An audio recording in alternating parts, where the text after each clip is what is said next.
आज पंडित जी ने बताया कि पार्थिव शिवलिंग और शिव परिवार कैसे बनाया जाता है मिट्टी से। बहुत ही अच्छे से उन्होंने एक्सप्लेन करके यहाँ पर बनाकर भी दिखाया, क्योंकि जब महामृत्युंजय का पाठ वगैरह होता है घर में, तो इस तरह से ही शिव परिवार बनाकर पूजा होती है। तो सबसे पहले तो कुछ इस तरह से शिवलिंग बनाया गया। मैं क्या करती थी, पहले दिए की शेप अलग से बनाती थी और कुछ इस तरह से जो शिवलिंग है उसको अलग से रखती थी। तो उन्होंने बोला उसका बहुत बड़ा पाप लगता है, तो कुछ इस तरह से इसको अलग नहीं बनाते हैं, मतलब एक साथ ही इसको कुछ इस तरह से शेप दी जाती है शिवलिंग की। ये इसका असली तरीका है बनाने का। तो जो चीज़ें हमें पता नहीं होती हैं वो हमें जहाँ पर भी सीखने को मिल जाए वहाँ से ज़रूर से सीख लेनी चाहिए। तो इसलिए मैंने सोचा आपके साथ भी शेयर कर देती हूँ, ताकि आपको भी थोड़ी सी हेल्प हो जाए। अगर आप भी ये गलती करते थे तो अभी आगे से मत कीजिएगा। तो कुछ इस तरह से काफ़ी सुंदर सा शिवलिंग इन्होंने बनाया, और उसके बाद एक एक करके शिवलिंग के साथ साथ और भी जो भी परिवार रहता है शिव परिवार, वो भी बनाया। वो भी मैं आपके साथ शेयर करती हूँ कैसे कैसे बना सकते हैं घर पर। मीबू भी यहाँ पर बैठ गया था, काफ़ी अच्छे से सीख रहा था। तो जो मिट्टी यूज़ की है वो है बामे की मिट्टी, और इसमें थोड़ा सा गेहूं का आटा जो है वो भी मिला सकते हैं, अगर रेतली मिट्टी हो तो थोड़ी सी इस तरह से देख सकते हैं आप। ये माता पार्वती जी बनाई जा रही हैं। तो कुछ इस तरह से आईज बनाई, फिर काफ़ी सुंदर से इनके हेयर्स वगैरह जो हैं वो भी लगाए जाएंगे। पूरा मुंह का जो शेप रहता है वो बनाया काफ़ी अच्छे से। और इसके बाद छोटी छोटी इस तरह से गोली टाइप बनाकर इनकी आईज़ वगैरह बनाई गई। काफ़ी अच्छा लगा, मुझे भी काफ़ी कुछ सीखने को मिला। मैं थोड़ा सा अलग तरीके से बनाती थी, अभी ये भी काफ़ी सही तरीका है। तो इस तरह से भी बना सकते हैं काफ़ी सुंदर से। तो ये केश वगैरह बनाए गए। तो इस तरह से एक मुकुट वगैरह बनाकर काफ़ी अच्छे से माता पार्वती को सजाया गया। उसके बाद आइज़ के लिए ना मैं क्या करती थी, माँ की दाल जो रहती है ना उसका यूज़ कर लेती हूँ। तो आइज़ जो है वो काफ़ी परफेक्ट बन जाती है। माँ की दाल में जो सफ़ेद पार्ट होता है उसमें पूरी आइज़ जो है वो दिख जाती है, मतलब आइज़ हमने लगा दी। फिर उसके बाद बनाए गए गणपति जी। तो गणपति जी भी काफ़ी सुंदर तरीके से, बहुत ही प्यार से, कुछ इस तरह से।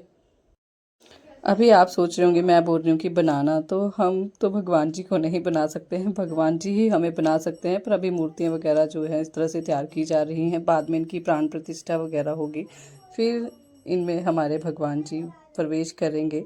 तो कुछ इस तरह से काफ़ी सुंदर से तरीके से ये तैयार की गई सारी की सारी मूर्तियाँ। तो यहाँ पर मैं भी सीख रही थी, साथ के साथ थोड़ी थोड़ी जो हेल्प हो रही थी मेरे से वो भी मैं कर रही थी। तो काफ़ी अच्छा लगता है जब भी मुझे कुछ सीखने को मिलता है ना, तो मैं ज़रूर से सीख लेती हूँ। फिर उसके बाद यहाँ पर आप देख सकते हैं जो बैल रहते हैं भोलेनाथ जी के, जो सवारी है वो बनाई गई। कुछ इस तरह से इनका मुंह वगैरह बनाया गया, सींग वगैरह जो रहते हैं वो भी शेप दी गई। काफ़ी पूरे तरीके से बनाया गया। तो बैल का भी आपको पता है कितना ज़्यादा महत्व है शिव परिवार में, ये भी शिव परिवार का ही एक हिस्सा है। वैसे तो आजकल इनकी कोई वैल्यू नहीं रह गई है कलयुग में, पर क्या कर सकते हैं, ये शिव जी की सवारी है। जहाँ पर भी आपको दिखे तो इनको आप कुछ नहीं कर सकते हो, तो एटलीस्ट इनको मारिए मत। अभी बारी आती है कार्तिकेय भगवान जी की। तो कार्तिकेय को है 6 मुख। तो कुछ इस तरह से इनकी प्रतिमा बनाई गई। तो अभी मैं आपको बताती हूँ कि शिव परिवार में कौन कौन सी भगवान जी की मूर्तियाँ जो हैं वो बनाई गई। तो सबसे पहले तो आप देख सकते हैं शिवलिंग बनाया गया। फिर उसके बाद पार्वती माता जी की मूर्ति है, गणेश जी की है, एक वीरभद्र जो शिव जी का ही स्वरूप है उनकी मूर्ति बनाई गई। उनका मुझे इन्होंने बताया कि जो वीरभद्र का रूप था वो कैसे बना था। तो जब पार्वती माता जी को दक्ष जी ने यज्ञ में नहीं बुलाया था और भोलेनाथ जी को गुस्सा आया था, तो उन्होंने अपना बाल निकाला था, और उस बाल से ही वीरभद्र का रूप जो था वो उत्पन्न हुआ था। तो कुछ इस तरह से ये कहानी है एक। तो वीरभद्र जी बनाए जाते हैं, और कुबेर जी महाराज भी इनके ही परिवार का सदस्य हैं, वो भी जरूर से बनाए जाते हैं। बैल आप देख सकते हैं, बैल बनाए एक। तो कुछ ये है शिव परिवार का हिस्सा सभी के सभी।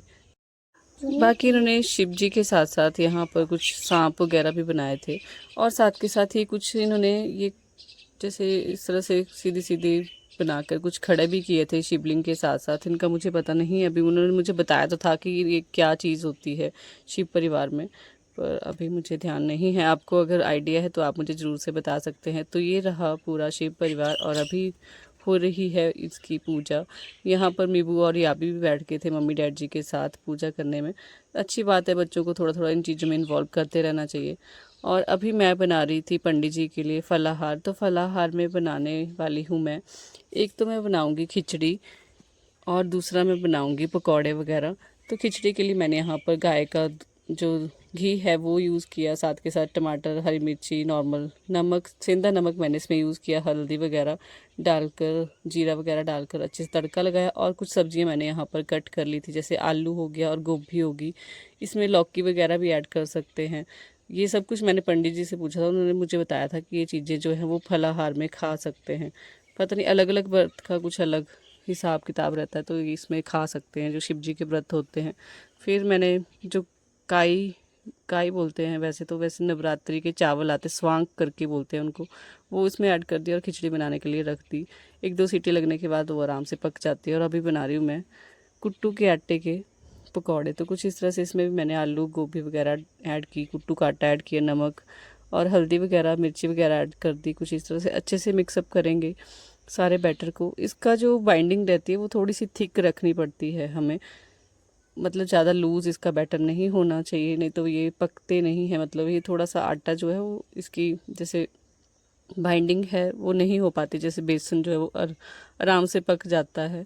तो इसको थोड़ा सा मतलब हमें हार्ड ही रखना, ज़्यादा लूज़ नहीं रखना है। कुछ इस तरह की बाइंडिंग हमें इसकी चाहिए होगी। फिर इसके पकौड़े वगैरह जो हैं वो आराम से पक जाएंगे कुछ इस तरह से। अभी हम कर लेते हैं इनको फ्राई, और ये भी काफ़ी ज़्यादा टेस्टी बनते हैं। तो अगर आप भी व्रत वगैरह रखते हैं तो इन रेसिपीज़ को आप जरूर से ट्राई कर सकते हैं। अगर मुझे इन नवरात्रि के जैसे आटा रहता है इसका कुछ लिंक वगैरह मिलेगा ऑनलाइन, तो मैं आपके साथ जरूर से शेयर कर दूँगी। आगे जन्माष्टमी का व्रत आएगा तो उसमें भी आप इसको जरूर से बनाकर खा सकते हैं, बस आपको थोड़ा सा कंसिस्टेंसी का ध्यान रखना है। और अभी बारी आती है हमारे पूजन की, तो हमने भी अभी अंदर ही जैसे घर में रखे हैं शिव परिवार, तो यहाँ पर ही हम पूजन वगैरह जो है वो कर लेंगे। अभी हमारी बारी आती है तो हम भी जल्दी से जल वगैरह यहीं पर चढ़ा देते हैं। आजकल बिलपत्र वगैरह सब कुछ काफ़ी अच्छे से हो जाती है पूजा। अभी आगे मैं आपके साथ रात की जो आरती वगैरह होती है ना, वो भी आपके साथ शेयर करूंगी। मीबू को यहाँ पर नींद आ रही थी पर फिर भी ये बैठा रहा, क्योंकि इसको पता था कि पूजा के एंड में मुझे प्रसाद जरूर से मिलेगा।